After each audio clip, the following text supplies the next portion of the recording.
This is 365 Sports, powered by Sikkim365.com. Welcome to the Triple Option. Here's your host, Paul Catalina. Alongside my good friend, Pierre Noujaim of Fox 9 Minneapolis. And you were far, far away from Minneapolis this week. So you were at a bachelor party in Miami. Let's get a test of the old voice right now, Pierre. It's not sounding, well, maybe it is sounding as bad as I thought it would, but it was sounding much worse yesterday. I think after finally getting one night of sleep, it's sounding a little bit better. But as you can hear, Paul, still recovering from what was it's not as bad as I thought it was going to be. So okay, well, that's good. That's good. There's still some pop to this voice, even after all the debauchery that took place over the last 3 evenings. Yeah, so get yourself some hot tea. Yeah. Yep. There's a little miso soup last night with dinner, helped a little bit. Yeah. There's a brand, and I know that you're going to hate the name, but it does work. It's called Throat Coat. So you don't say. Yeah. Wow. That's you know what? I got to tell you, that's good marketing, though. That's good. That's well played. I mean, you don't. Listen, you're not going to walk into a place and say, "Excuse me, sir, can you lead me to the throat coat?" And completely expect that he's talking that, you know, you're talking about tea and that you something awkward is not like given the name of that, it's 10% or better that an awkward situation is going to happen. So you just have to go as where's the hot tea, and then you have to look for it. Absolutely. I think that's a 90% and above chance of an awkward situation unfolding after that. But, you know, could you imagine if you walked in and somebody actually said, "Oh, yes, right this way." I know exactly what you mean. Well, okay, good. It's in the back room. Oh my. Yeah. Oh, man. What is this going to cost me now? Yeah. So, by the way, Masters was this weekend, and Scotty Scheffler kind of dominated.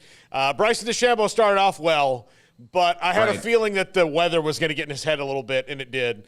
We'll talk about that a little bit, but Kyle Visser asked that any of you guys have all our players make the cut. We do a draft every Masters on the main show, Pierre, where here are the rules. We have there's the three of us, me, Smokey, and Craig, Rob Bolton from PGAtour.com, who's their fantasy golf analyst, and then Emery, our producer. And we draft. And the rules are if anybody misses the cut, you're out. Well, Rob Bolton was the only one who had no one miss the cut. And to that I say, Jordan Spieth, you are dead to me. Wow. So, yeah. That was really rough, especially. I thought, do we just keep waiting? Is Jordan Spieth just? I don't know. What, do we just automatically assume when the Masters rolls around, like, oh, this is the time where Jordan Spieth just kind of relaunches himself into the upper echelon of golfers in the world, and we have yet to see that happen over the last few years. Yeah. No, I mean, and look, he had that great run a few years ago, but lately it's just like, I don't know. I don't know what's going on there. Scotty Scheffler's he looks to me like he's about to go on a tear.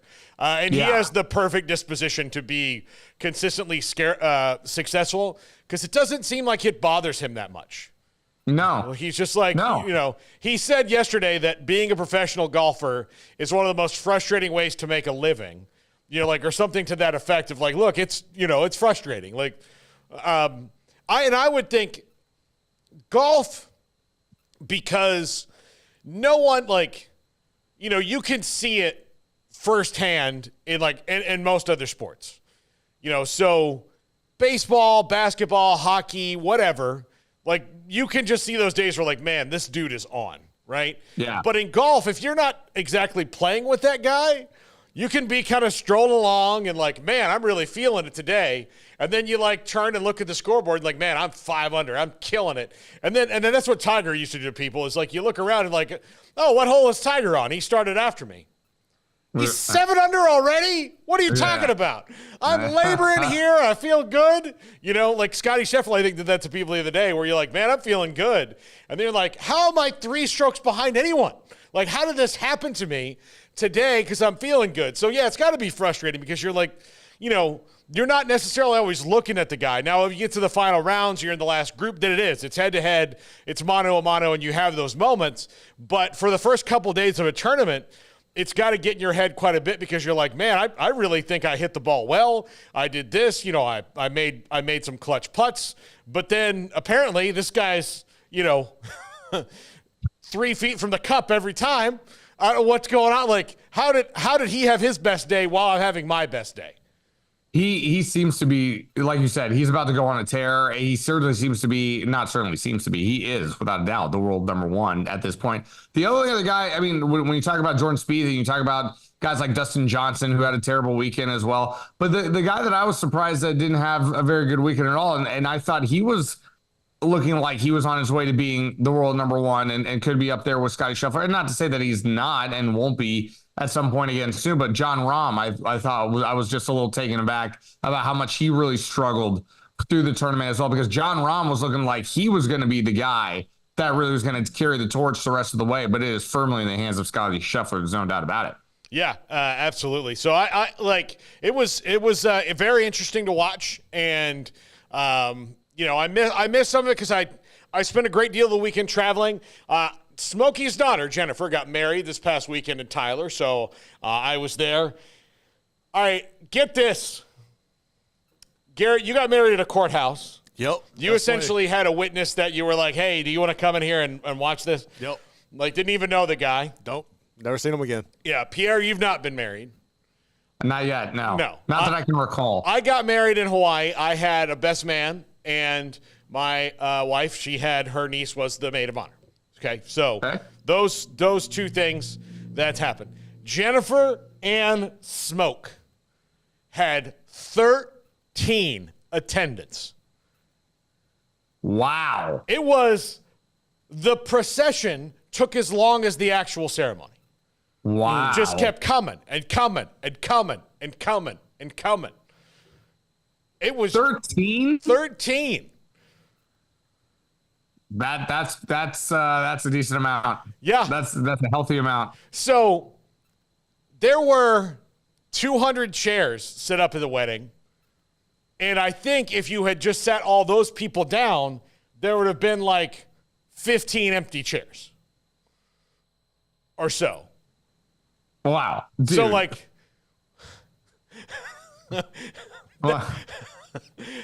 so you had the two, like the wedding was outside. So 2 rows of 10 or, whatever it was, like, or 10 rows of 20, whatever there were on either side of chairs. So there were those chairs set up.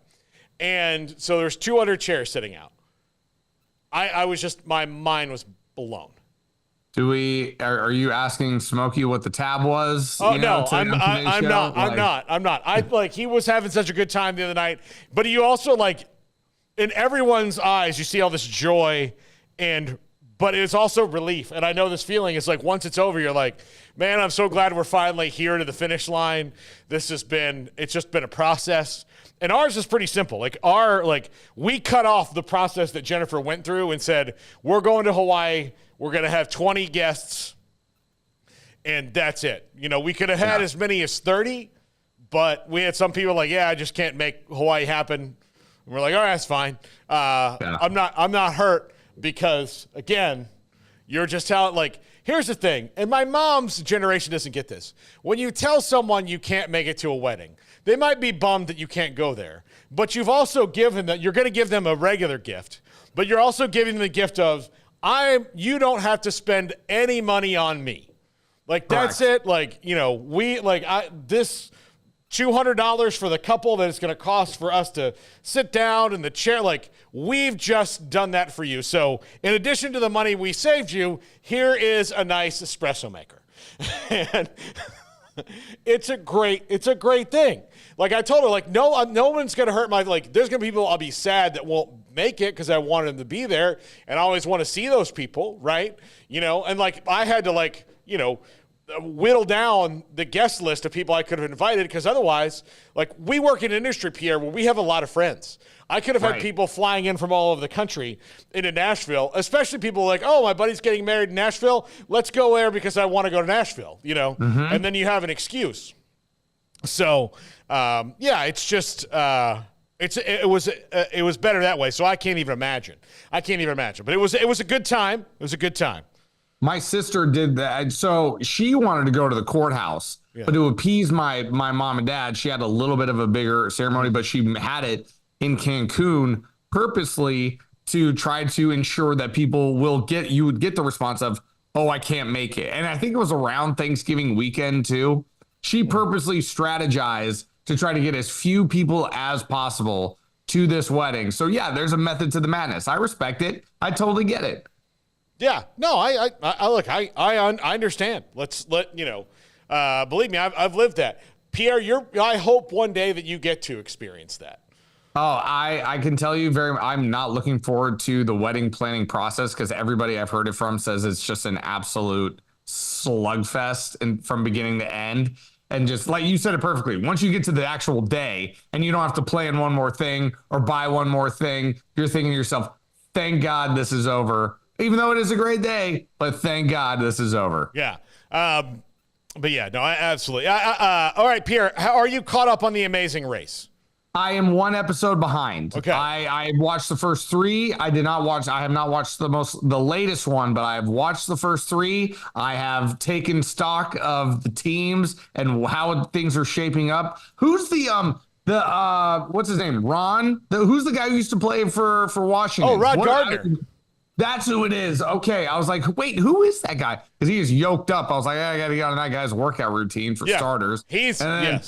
Yeah, he is jacked, that guy. So because I couldn't put my finger on it because I was like, he looks older. I can't who is it? Yeah. But yeah, no, I've watched the first three. I still have one more to go to catch up.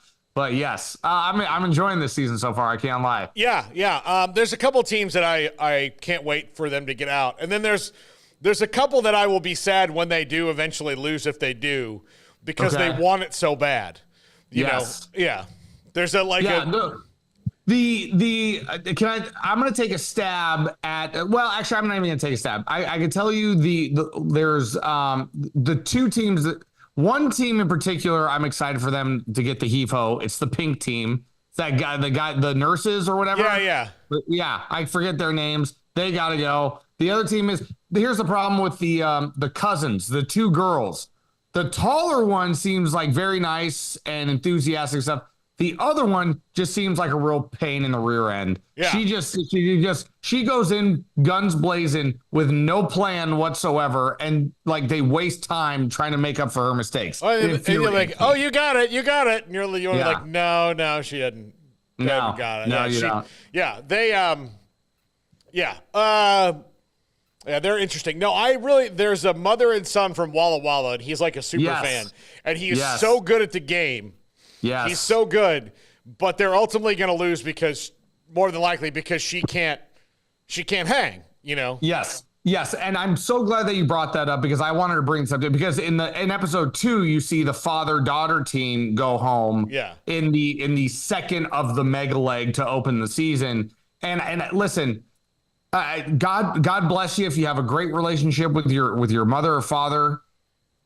If you're not, I will say this, if you are not serious about winning $1 million, bring your mom and dad on The Amazing Race, because I've seen this time and time again with these teams, this father-daughter, mother-daughter, father-son, mother-son. What are you thinking? They are going to slow you down. They cannot hang. What are you thinking? I was like, oh, but this bonding trip means more than $1 million ever will. No, it won't. You just had your entire life to bond with your parent. Why are you bringing them on The Amazing Race? Yeah. Why? Yeah. I agree with you. Like you have to have people, the people that win are the ones of similar skill set. Yes. You have to be like, you have to balance each other out, or you have to be able to do, if there's like when you and I go on, there's things you'll be able to do, there's things I won't be able to do. Like I'll be able to do some things that you'll be like, listen, I can't do this, and we'll figure it out. We'll also read the damn clue. Oh, that's my number one. Hey, that's my number one pet peeve. Here's the thing: everybody like runs off from the clue box because they see people running. Like, if you took 5 extra minutes, you're not going to lose The Amazing Race by going. No. all right, which one is this one? Let's read the instructions. And I don't care if the cameraman's like, you want to go? I'll be like, do you want to go? You've got to run with us there, Haas. Yeah. That's right. That's not a bad point. Yeah. It'll be fun. Listen, you see those people there? They're idiots. Yeah. Those people who ran off and were like, yeah, we're going to do the rock climbing wall. And you're like, you're 58 years old. You're not doing the rock climbing wall. I just watched the third episode where they were doing the cooking in Colombia. Mm-hmm. They were like cooking, and the elder husband-wife team in yellow. He said that they're halfway through. She's doing it, and halfway through, he said, "You didn't read the clue." And I said, "My guy, that's my guy right there." Read Thank the clue. you very much. Read the clue.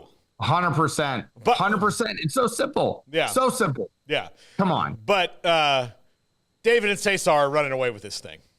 Oh, you think so? Oh, they're dominant, dude. They're dominant. Because they don't fight. They have exactly the same skill level, and they're smarter than everyone. That's true. They read the clue, and then they figure they've made very little mistakes. I still, you know what? If I had to back a team right now, I think I would go with it's Juan and his friend, the military guys. Oh yeah. Juan. No, they're about to pick it up. You'll see in this episode. Yeah. They're about to They're about to pick up some steam. I forget what the other guy. Like Ron is a machine. Letitia looks like she's good at what she does as well, but I don't know if she's gonna have. They don't match. Like again, he's a machine. Right. He's a machine. Right. He's right. I mean, he played for Clemson. You know. Yeah, that's good. true. Yeah, he's very good. All right, so Pierre. Before we get to the, we'll just tease the next topic because we've made a lot of small talk. We haven't seen each other in 2 weeks. That's right. Yeah, but I'm just re-getting my voice. I'm putting my voice back on the train tracks right now. You were not obviously here last week, and we went through an emotional roller coaster here in Waco. As you can see, Scott Drew was, if you asked anybody else in the country outside of the 254, they're like, well, he's going to Kentucky, which ultimately he did not. And we've been through that a lot. So then they settle on. I don't settle on. It's not fair, Garrett. Right? No, it's not fair. They went and hired Mark Pope from BYU. They made a proper hire without going after a name. They did not they went and found who they felt fit their program best, and who they felt fit their program best after Scott Drew said no. Who, as far as we know, was the only other one who get an offer. Correct. Yes. So there's all these things that Danny Hurley said no, and Jay Wright said no, and they all said no publicly, but we don't know if Mitch Barnhart even bothered to call them or go past just calling the agent, because that doesn't mean they got an offer. That just means they weren't interested in interviewing. That's one of the things that happens. So Mitch Barnhart, and I think it's a lot of people who are rivals of Kentucky. 5 guys said no. No. 1 guy said no. Scott Drew was their first choice. His family went up and took a tour. They didn't want to go there, so it all didn't work out. So Scott Drew said no. So 1 guy said no. So they were 0 for 1. Just because somebody doesn't want to interview doesn't mean that they turned down the job, because you may not even, look, Danny Hurley could have gotten to Lexington, Kentucky, all gung-ho to leave UConn because he's always wanted to be part of the Big Blue, and Mitch Barnhart had been like, I don't like this guy. I don't think he's a fit. So then that's, the coaches always have the PR advantage here. So they offer the job to Mark Pope from BYU, who was on the 1996 Kentucky Wildcats national championship game with Rick Pitino. He was a player on that team. And the immediate response from Big Blue Nation, or most of Big Blue Nation, it felt like, was, well, this guy's not good enough. How dare he come back to a place he loves and played and won a national championship as a player. He's not done enough for us yet, in spite of the fact he's us. That was their basic vibe of it. And it was and then, of course, Sunday he gets introduced, and it was Elvis has entered the building in Kentucky. So clearly they did some work on all that. They're now fired up to have him, as where the crazies, which is a huge reason I would think that anybody would not take that job, didn't do it. Pierre, what kind of world do we live in where a dude can be a national championship player, a guy who got BYU, I don't think Kentucky fans understand, because they're too snobby about it, how tough night in and night out the Big 12 is. BYU was picked 13th out of 14th in the league in their first year, and they went into Allen Fieldhouse and won. They beat Baylor. They beat a couple other teams in the tournament and made the NCAA tournament. That is a damn good coaching job from a place that nobody had any expectations of in year one in the deepest basketball league in the country. So maybe the wine and cheese problems of Kentucky need to be put more in perspective. I wasn't here last week, as you mentioned, thanks to the eclipse, of course, as well. Mm-hmm. But I was paying very close attention to this story. I still have a lot of interest in what happens at Baylor University. I still keep my eyes on the city and the school and what happens athletically out there. And I thought it would, in my time at Baylor, I knew it would take a really, really sweetheart of a deal or something really big to get Scott Drew out of Baylor. And here I thought, and then in my mind, I thought to myself, this is it. Finally, what there's an offer that's going to be too good to pass up here for Scott Drew. In my mind, I thought, is Scott Drew's personality going to mesh with the crazies, like you mentioned, and the University of Kentucky and the history tradition? Because it's a similar situation here in Minnesota with PJ Fleck. You're like, well, it works here, but will it work over at a USC or in Oklahoma and stuff like that? And we all kind of say to each other, I don't really know if his personality is going to mesh. And that's why I thought I thought Scott Drew was going to take the job.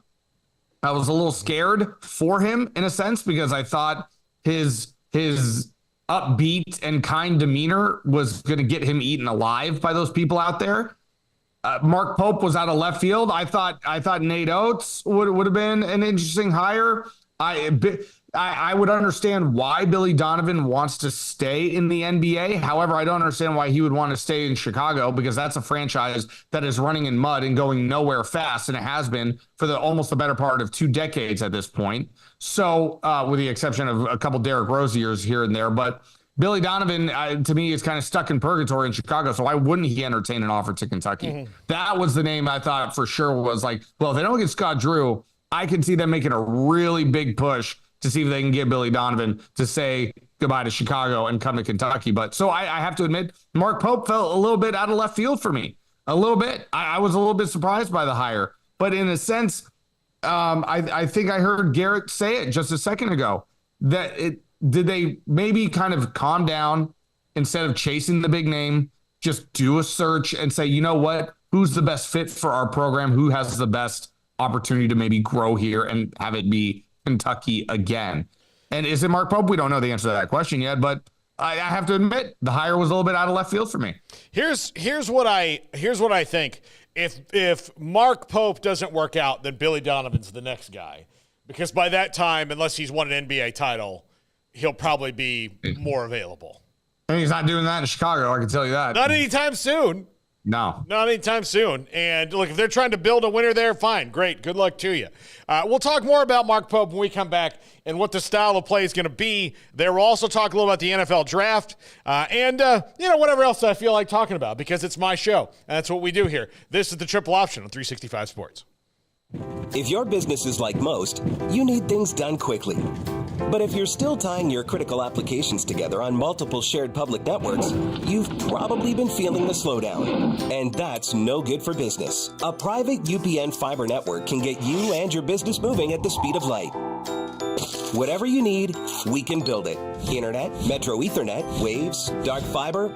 We deliver custom private networks and are focused on business customers only. Our next generation 100% fiber optic infrastructure offers you low latency and ultra scalable bandwidth with speeds up to 100 gigabit to run your critical applications. Your connection won't be limiting your performance anymore. It's diverse and scalable, so it can grow and change as your business grows and changes. And with a secure carrier-grade private network, you'll have all the reliability you need. Contact UPN today to learn more. Fast just got faster.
This is 365 Sports, powered by Sikkim365.com. Welcome to the Triple Option. Here's your host, Paul Catalina. Would like to welcome in some new sponsors to the show that you saw there. Victory Tailgate, which you can get branded tailgate gear. Coffee Bros. Pierre, are you a coffee guy? I'm not. I don't drink coffee, but it sounds, whatever you got sounds like tremendous coffee that probably is second to none around the nation. Yeah, it's Coffee Bros right there. So welcome aboard to Coffee Bros, and also golfpartner.com, golfpartnerusa.com. Now, Pierre, you are a golfer, right? I am not. You're not? Actually. Okay. I'm a terrible golfer. Mm-hmm. I like to drive the cart though. I'll go hang. Drive it around. Yeah. And so, but I do need to get into it. I realize I'm probably 10 years overdue. I've decided I'm going to. I made the decision this weekend while I was in the car a lot. To Tyler, we had to stop and see a friend of ours in Plano who's having some surgery today, and so. But yes, Bracket Cat Coffee Bros is new. I'm going to give you a link. We're working on a page. We've got all these new deals that we've got going on here and brand partnerships. So we're going to create a coupon page or a links page so that when you see these things, or if you do buy these things already, you can just go and buy them that way. Well, we're going to simplify it for you. So. Anyway, perfect. Yes. Also, Pierre, I'm going to tease this because you'll enjoy it. If you do, coming up, I've ordered a punishment wheel. We're going to do this right this time. Okay. A punishment wheel, and the punishments are only for me. One of the guys here will spin the wheel, but if you can show me you made a $100 purchase of one of the brands that we've partnered with, for every $100 you spend on a brand, you get a spin of the wheel, and I will have to do a punishment that will be filmed or it will be done live here in the studio. Wow. So, yes. Wow. Only for me, for no one else. I have to decide now whether I'm going to be a coffee drinker or a golfer at this point. I have many more coming, Pierre. Many more options. Fantastic. Yeah. Fantastic. Travel options, lots of other things coming. So, we're new. Who's doing the recommendations of what goes on the wheel? Well, Who gets to pick that? You can certainly be a part of that. We can have a quorum, a committee of people involved. So I'll get all four regular hosts, maybe get Josh Neighbors, who's kind of becoming about our fifth regular host. Get some of people involved, and we can listen. Here's the thing: when something comes off the wheel, it comes off the wheel. So we have to replace that thing on the wheel so we can have the top. I don't know how many spaces are on the wheel. We'll see the wheel on Thursday when it gets here. So I hope it'll get here by the showtime on Thursday. But We'll have a wheel. We'll count them up. We'll come up with those punishments, and then once one of them comes off, it comes off, and then we have a new one. So I love this idea. Yeah. I'm ready. I can't wait to see it. Yes. So we'll see. But yeah. So that's gonna be fun for everyone but me. Hey, you know what? As the star of the show, sometimes it comes with a price, you well know. It does. Like one of the ones I thought was like do a whole show in face paint. We had talked about that. Yep. Yes. So if you really want to embarrass me, you can have me painted up in orange and blue. One of them I thought up was like say nice things about something you despise, which would be a tough punishment for you. Oh man. Very, very difficult. You and I are similar in that regard. Yes, wear the opposing team's colors, jersey, logo. Yeah, all those things are absolutely in play, 100%. Yeah. Wear a shirt that's too small for me the whole time. I don't know. Maybe you got to say. Maybe on the flip side, you have to say something bad about something you love. Oh yeah, maybe like a little flip of the script. We'll call that one. Multiverse Paul. Yes, I like that. I like that very much. Yeah. Has to be opposites. I would love to just see you say something you love. Oh, man. That would be so good. You know what sucks? Chicken wings. They're terrible. Yeah. They're messy. They don't bring me any joy. You got to talk about chicken wings like you're almost a disappointed father too. Just how much they've disappointed you over the years and how they didn't live up to your stomach. Like, what are you going around upsetting people's stomachs, being too hot, Correct. having your own podcast with celebrities. Yeah, I'd rather have a salad. That's how little I think of you. Yeah. We could not. Here's the thing. Yeah, Paul drinking tea. So we did not get to some of the punishments. We thought a little bit too big on those. So we have to figure out a new way to do it. Okay. And maybe we just do the whole first show of college football season. Like we'll do a thing where we just kind of go through all the ones we missed, like rapid fire, and get them out of the way. And then we'll come up with another thing that'll be maybe more immediate, so that, like, if you lose, when you come in on Thursday again, it'll be something we can easily do here. Like somebody has to, eat a spicy pepper or something. Like, I know that's not going to be the thing, but that would, who has to do these 2 or 3 things the most over the year will be the. If memory serves me right, I'm in debt for a green and white face paint to symbolize the New York Jets. Yes. Whom I despise more than anything in this world. Yeah. So I think it should be like green and white, and I have to do that one with you. We'll probably keep face paint on the other one. But I also think that for us in particular, that one, it should be like we're 8-year-olds. Yeah. At the 4th of July, not like a fan face paint, like just a few streaks or something like that. Maybe and like a flower, like a little 7-year-old girl, like a flower that's like, "Go Jets, Aaron Rodgers #1." Right. Yes. Yeah. That I think we can make that happen. Yeah. It's okay, buddy. I hate needles too. Yeah.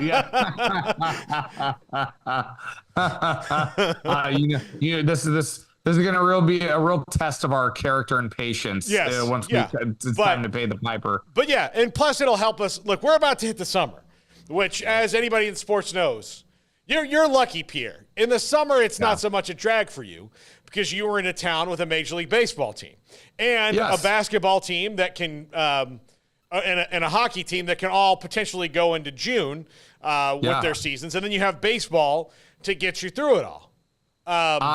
I will be, by the way, and this might affect, well, you and I can talk about this later. I will be traveling to Phoenix. I just found out for the first round of the NBA playoffs. Oh, nice. There we go. So, yes. So I will be, it's going to be fun. It's going to be a fun start to if you can hop on from the hotel room, then that's fine too. Oh, I can probably do that. I'm sure I could. Yeah, absolutely. Garrett and I were just in Phoenix a year ago. Yep, so, we were. Oh, that's right. Yeah. That's right. Great town. Yeah, it is a great town. Love Phoenix. You know who doesn't love Phoenix? Apparently the NHL. Oh, that sucks. Boo. Yeah, it's awful. When is Gary Bettman going to wave goodbye? Like, I've seen 2 NFL commissioners. I've seen 2 NBA commissioners. Why have I been stuck with Gary Bettman my entire life? Why? Hey, you've seen 2 NFL commissioners in your lifetime. Actually, I've seen 3. 3. Pete Rozelle was. Yeah, Pete Rozelle. Yeah. Yep. And you were probably alive for the end of Pete Rozelle, but you were. I wasn't conscious of who he was. Yeah, Paul Tagliabue was the one I for sure remember. You weren't like walking up to your parents and like, "Hey, I need a change," and also, what's Pete Rozelle's deal? Yeah. Exactly right. But yeah, I remember Pete Rozelle when he retired and Paul Tagliabue took over because I was like 8 or 9 when that happened. But we interviewed Paul Tagliabue this year at the Super Bowl, and he called me 2 hours before he was supposed to be on, and we just had to kind of do it. He's like, "Hi, this is Paul Tagliabue," and I was like, "Uh-huh, right? Is that today?" I was like, one of us is wrong here, but I'm not going to make it feel like him. So right, you're right. Yeah, no. When the former commissioner calls, it's time to be ready. No, it's on us. Yes, it's definitely 11:30.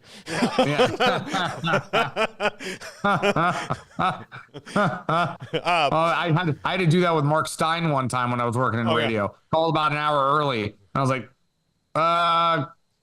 can you call back in an hour? Because that's when the interview is. Yeah. So time zones, all those things. But sure.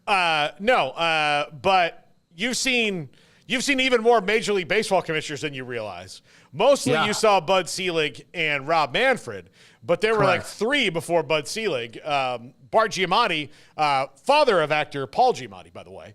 That's right. Was the commissioner and was very beloved, but then he passed away suddenly. Yeah, no, I'm with you. Like, sometimes there needs to be new blood. Like, I think Roger Goodell is due for, like, a, Yep. and I have no affection at all for Rob Manfred. So, but I didn't think it was possible to downgrade from Bud Selig, but Rob Manfred is, I think he's doing as best as he possibly can to solidify himself as an 100% downgrade from Bud Selig. Yeah, no, like, it's one of the things that, like, Bud Selig now looks like a rock star by comparison. Oh, yeah. Absolutely. Yeah, you don't know what you got until it's gone, kind of a thing. All right, Pierre, so let's talk about Mark Pope and the style of basketball that Kentucky is about to play, because I teased that in the last segment. And I'm nothing if not following through on my teases, albeit not in a timely fashion. But they're going to bomb threes. They're going to play an NBA style of offense. They're still going to get NBA players. They might have guys stay a little bit longer than a year. They're going to have probably more of a meld on the roster of studs and veterans. Like, they don't have that far to go. Like, they're in the tournament every year, save for one where Calipari did miss the tournament. But, like, they're in the tournament every year. They just need to get a team that's more balanced of veterans and studs. And Mark Pope can do that. And that's the team that Calipari is going to have at Arkansas. Like, Arkansas is not going to be, 7 one-and-dones.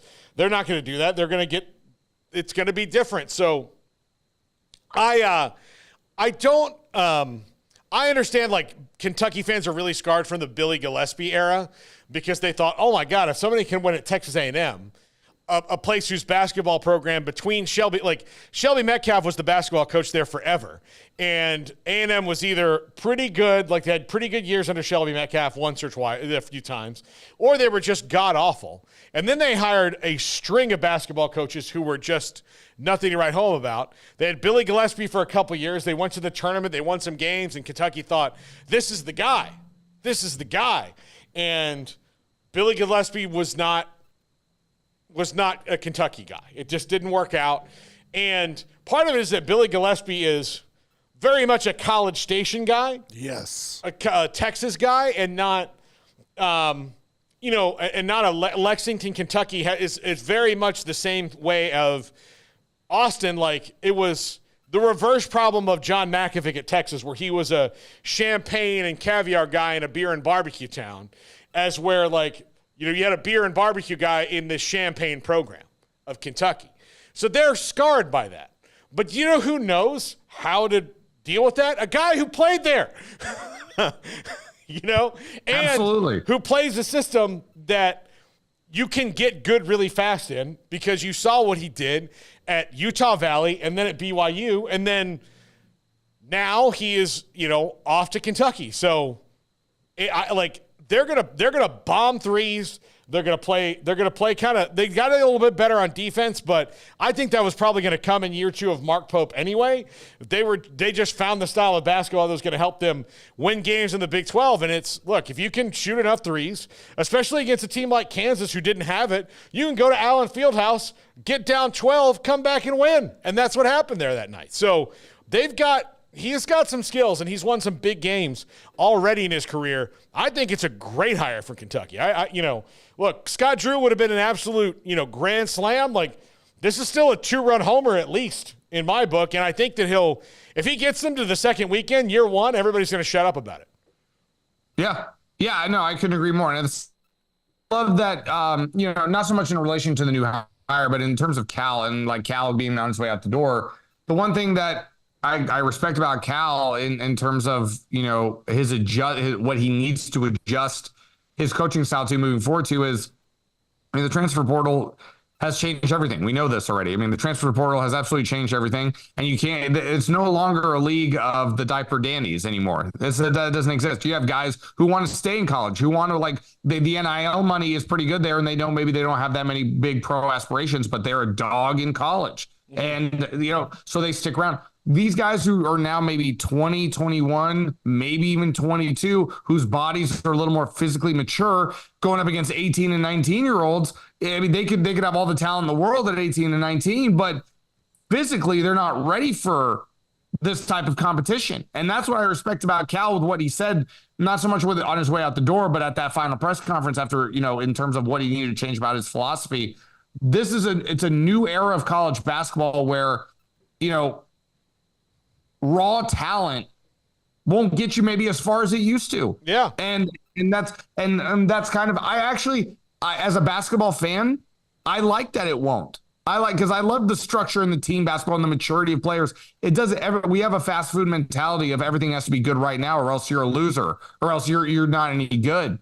And I, in the older days, in the 80s and 90s of college basketball, when guys stayed 2 years, sometimes 3 years, that's why you had your Fab Fives, your Duke teams, your Kentucky. So I miss that era of college basketball. I think we have a chance to see that come back with how this is where I think NIL and the new way of business being done in college athletics. This, I think, is a little bit of collateral damage is not the right phrase, but it's what a reaction to what is going to be taking place and how college basketball, I think, will get better over the course of time. Yeah, absolutely. All right, when we come back, let's talk a little bit NFL draft. We are just over a week away. We're like 10 days away from the NFL draft. I'm getting giddy. I love the NFL draft, Pierre. Look, it's the only time of year where you can be truly optimistic or irrationally pessimistic, because you can and there's times where I can look at the Cowboys draft and go, these guys are not going to start. They had the 2014 draft, I want to say, 2009.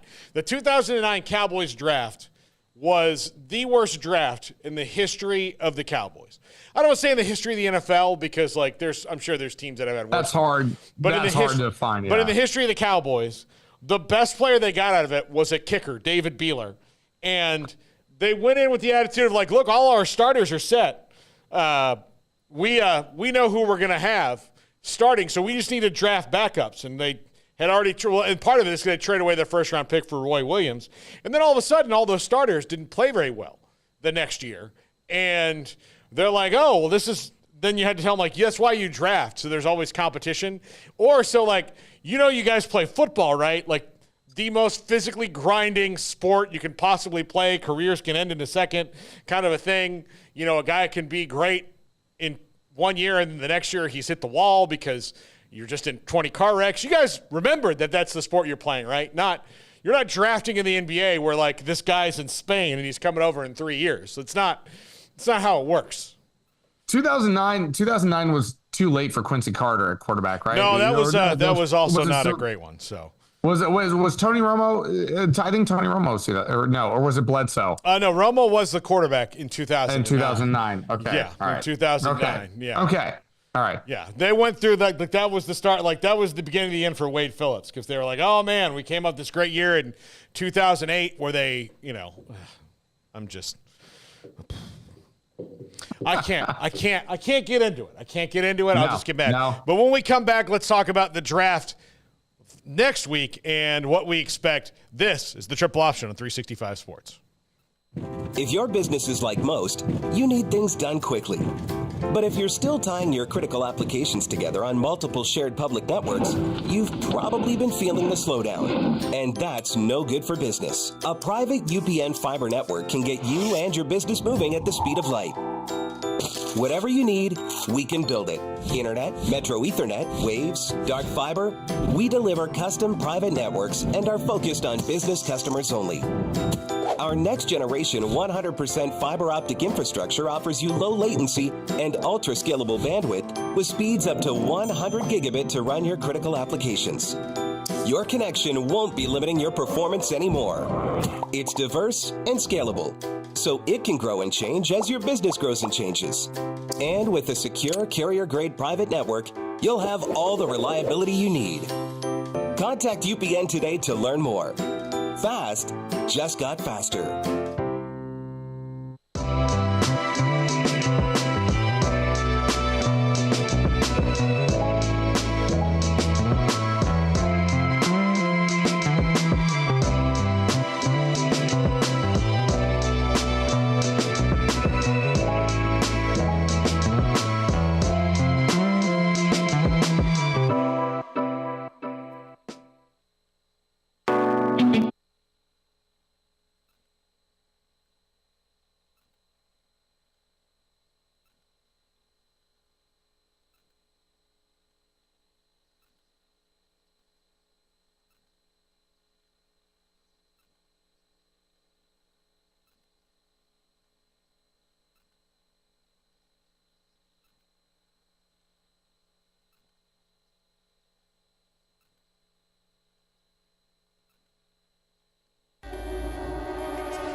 This is 365 Sports, powered by Sikkim365.com. Welcome to the Triple Option. Here's your host, Paul Catalina. Well, Pierre, it's good that I have somebody who's, sitting in Minnesota right now, because since you and I have last talked about the draft, the Vikings have made a big move. They traded and got the Texans' first-round pick. So now they have two picks at 11 and at 23, which most people don't think they're going to make both of those picks, that they will package and move up for them. There's a lot of buzz about J.J. McCarthy being the fourth quarterback. I am of the belief that I'm listening to the scouts here saying, listen, he can do a lot of things. Michigan just didn't have to have him do a lot of things, which is kind of a disservice to J.J. McCarthy, but it shows you how fundamentally sound and good that Michigan was at just old school slobber knocker ball control football.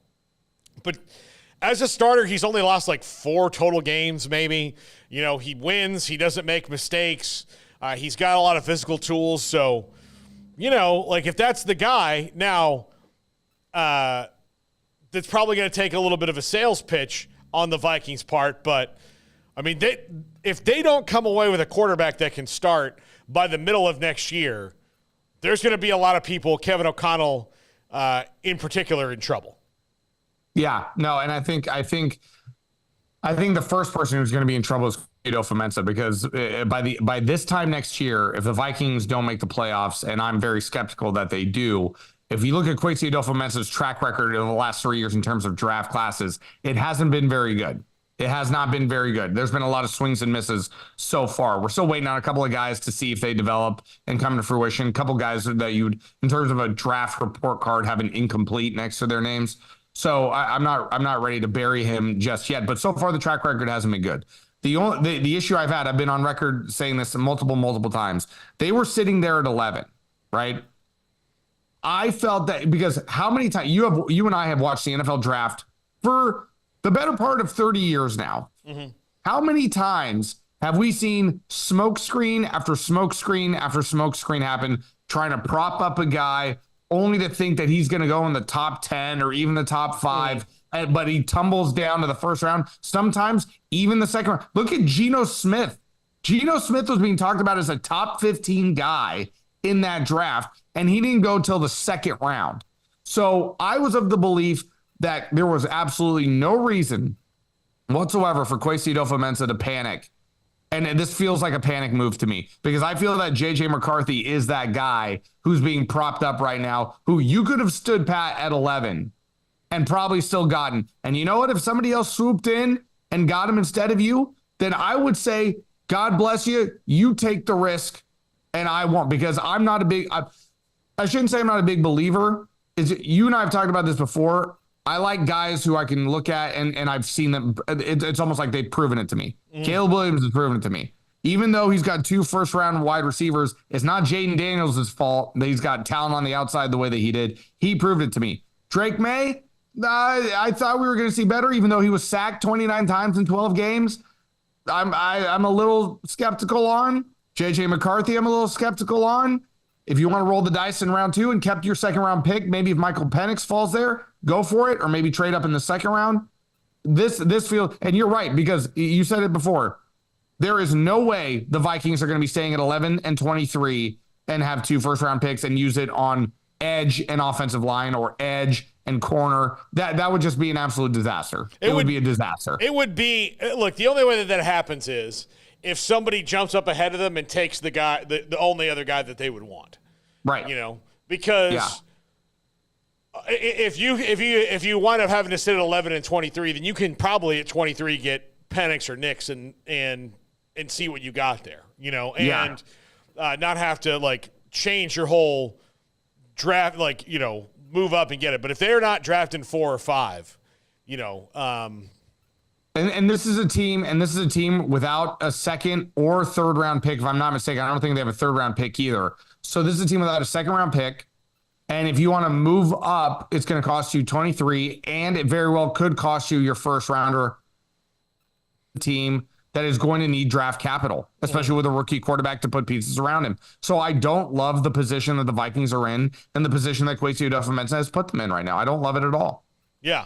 No, it's going to be tough for sure for the Vikings to move on out of this situation. But we'll see. I mean, we'll see where they go there. Look, here's the other thing that the Vikings have that's a problem is that the Bears also need a quarterback, and they have the first pick, and they're going to have to play if Caleb Williams works out in Chicago, they're going to have to play him twice a year, Right. Right. So they have the first pick. The Packers continue their run of quarterbacks inexplicably through different GMs, too. It's not like this has all been this, Ron Wolf drafted Brett Favre, and Thompson drafted Aaron Rodgers, and then Brian Gutekunst took Jordan Love. Yeah, so, they're just good at this as an organization.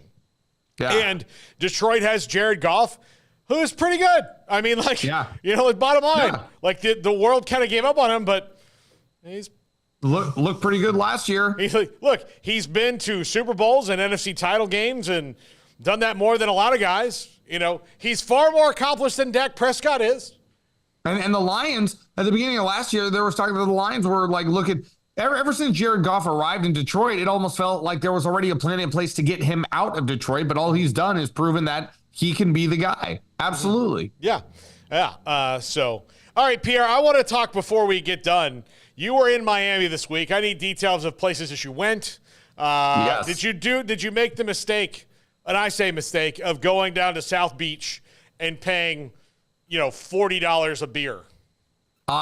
We stayed at South Beach. Our hotel was in South Beach. Okay. We did not make the mistake. And I actually, because I'd been to Miami only once before, and that's where I knew South Beach down there was very tourist trappy and things of that nature. So I warned everybody about that. And I'm happy to say that we did not. We did go to a couple of fantastic restaurants that were, Milo was one. And the other one is, I'd have to look it up. Starts with a B, like Biblos. I think it's called Biblos, this Mediterranean restaurant. The food was second to none. Oh, yeah. The hotel was one of the best hotels I've ever stayed at in my entire life. I'm looking around. You know me. Did you stay at the Fontainebleau? So we stayed at the One, at Hotel One, where I walked where I walked directly by on the street. I walked by former Real World San Diego cast member and former MTV challenger Jamie Chung, who was wearing a very nice yellow dress. I walked right by her on the street and I said, was that Jamie Chung? Yeah. Who happened to be staying at the hotel, the same hotel as us? Funny enough. She's a very popular actress now. Yes, she is. I remember seeing her on a couple of episodes of Gotham. I'm the only person that watched that show. So yes. No, I watched it. Yeah. I have my thoughts on that. I don't care about Batman when he's 11. I don't care. Right, yeah, fair. Fair. I don't care. Look, here's the deal. Even the Bible fast-forwarded through the formative years. That's right. I mean, excellent point. I mean, they didn't there's a couple stories. There's he's a baby. Then he's then he's 9, and then bam, 30 years old. Nothing interesting happened in between. With the most important person ever. So again, if they skip that with Batman, with Jesus, they can do it with Batman. I agree. Yeah, I agree. Yeah, that's well said. Nothing. Well done. Yeah. It threw me off because when I walked by her, I was like, that looks like Jamie Chung. You always see famous people in Miami. You always will. You always will. Listen, the palm trees, the water. I looked around and I said, I turned over to my friends. I said, how is it humanly possible to expect a man to go back to Minnesota after spending a weekend here? How could I be asked to do that? Yeah. How? No, it's tough. Did you get yourself a nice medianoche, a Cuban sandwich? I did not this time around. I did have it the first time I went there in Miami. I didn't get it this time around, but trust me, I have much incentive to go back. Yeah. So there's also a Publix right down there near South Beach. So gotta get yourself a pub sub. We took a little jet ski ride through Biscayne Bay. Yeah. It was so that's why you phenomenal. get your pub sub. You go pub sub beach, done deal. So good deal. I've never visited a city that is more of a fair. I turned around, I was like, this is a silly little town. This is as fake of a life, but yet it's real life at the same time. You're right. You're right in the first one. You're right in the first one. As a native Florida, I guess, I don't know, native, I don't know. I lived there a long time. I lived there a long time. I wasn't born there.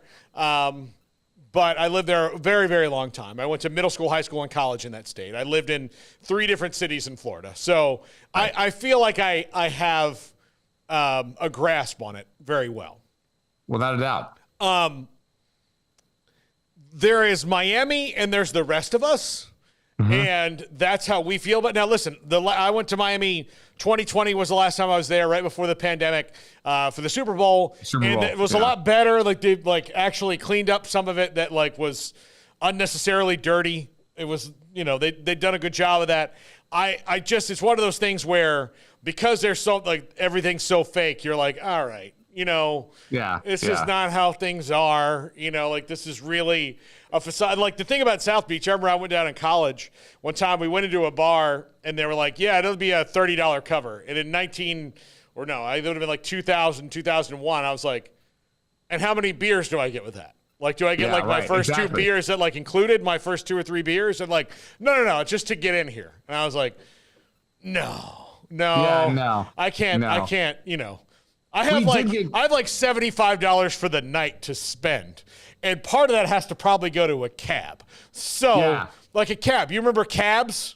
Yeah, I vaguely, yes. Yeah, cabs vaguely. Where you you had to get one. You had to, you had to, flag one down, or you had to go to a payphone and you had to be like, "Hey, I'm on Biscayne Boulevard by the thing, and you got to come and get me." And that's what they'd have to do, as opposed to "Hey, the robot in my pocket will tell you where I am." And then you just come by are you Paul? Uber told me you were Paul.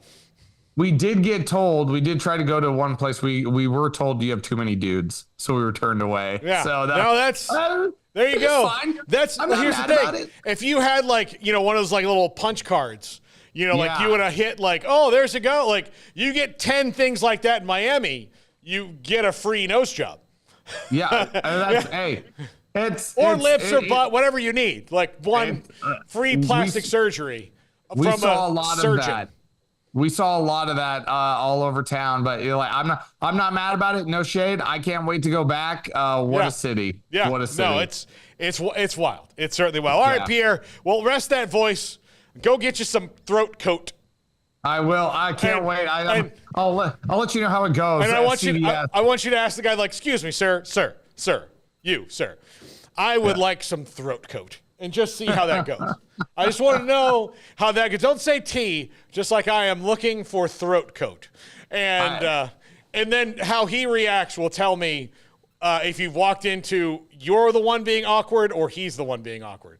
I feel like this should be one of those segments that they used to have on the Ellen DeGeneres show where they have the secret cam and she plants a guy in there to do something like that. I feel like this is a situation that we could do for this show. Yeah, absolutely. 100%. I'm distressed that you said Ellen DeGeneres and not Letterman, but okay. We'll work on that. Yeah. Well, I wasn't allowed to stay up that late, Paul. I blame my parents. Yeah, I will. I'm going to write them a strongly worded letter. Yeah. All right. We have Matt Rule today on the show. Yep. So we've got Matt Rule. We've got Brad Sham. We'll talk some Masters. We'll talk some football. We'll talk some basketball. Wide array of topics on the show today. This is 365 Sports. If your business is like most, you need things done quickly. But if you're still tying your critical applications together on multiple shared public networks, you've probably been feeling the slowdown. And that's no good for business. A private UPN fiber network can get you